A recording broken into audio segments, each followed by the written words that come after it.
Hi friends, welcome to my channel. வணக்கம் நண்பர்களே. இன்னைக்கு நம்ம வீடியோஸ் என்ன பார்க்க போகிறோம் அப்படின்னா, கிருஷ்ண ஜெயந்திக்காக நம்ம வீட்டு குட்டி ராதையை ரெடி பண்ண போகிறோம். அதை பற்றி தான் இந்த வீடியோஸில் பார்க்க போகிறோம். அதுக்கு எப்படி அவங்க கோஆப்ரேட் பண்ணாங்க, எது மாதிரி சிம்பிளாக வீட்டில் வச்சுருக்கிற திங்ஸை வச்சு எப்படி நான் வந்து மேக்கப் போட்டு ராதை கெட்டப் போட்டிருந்தேன் அப்படிங்கிறத பற்றி தான் பார்க்க போகிறோம். பாப்பாவை நேரமாக எந்திரிக்க வச்சு அவங்களுக்கு தலையெல்லாம் குளிக்க வச்சுட்டு அதுக்கப்புறம் பார்த்திங்கன்னா முந்தின நாளே நம்ம இந்த ட்ரெஸ் எல்லாம் செலக்ட் பண்ணி வச்சுருந்தோம். ஆனால் முந்தின நாள் தான் தெரியும் நெக்ஸ்ட்டு டே ராதை வேஷம் பாப்பாவுக்கு போட்டு அனுப்பணும் ஸ்கூலுக்கு அப்படிங்கிறது. அதனால் வீட்டில் வச்சுருக்கிற திங்ஸை வச்சு ஈஸியாக எப்படி ரெடி பண்ணி அனுப்பலாம், ராதை கெட்டப் போடலாம் அப்படிங்கிறது இந்த வீடியோவில் பார்க்கலாம் வாங்க.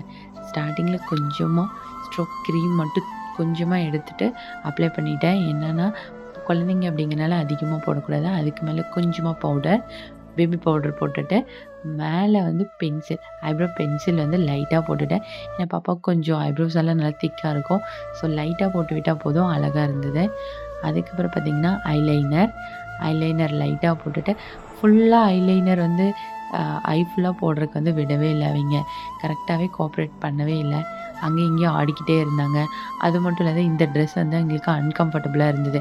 பாப்பா எப்போவுமே ஹெவி ட்ரெஸ் வந்து போடுறதுக்கு எங்களுக்கு பிடிக்காது. லைட்டான ட்ரெஸ் தான் எங்களுக்கு போட முடியும். இப்போ ஃப்ராகே வந்து ரொம்ப கொஞ்சம் குத்துற மாதிரி இருக்குது, அன்கம்ஃபர்டபுளாக இருக்குதுன்னு ஃபீல் பண்ணுவாங்க. ஸோ அதனால வந்து இந்த ட்ரெஸ் எங்களுக்கு செட் ஆகலை. ஃபுல் வீடியோஸ் எடுக்க முடியல, பாப்பா அதுக்கு விடல. So sorry. ஃபைனல் லுக் இப்படி தான் இருந்தது.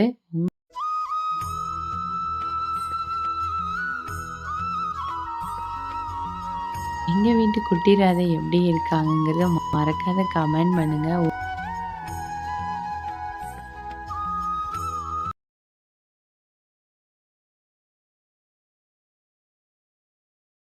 உங்களுக்கு இந்த சேனல் பிடிச்சிருந்ததுன்னா சப்ஸ்கிரைப் பண்ணி சப்போர்ட் பண்ணுங்க.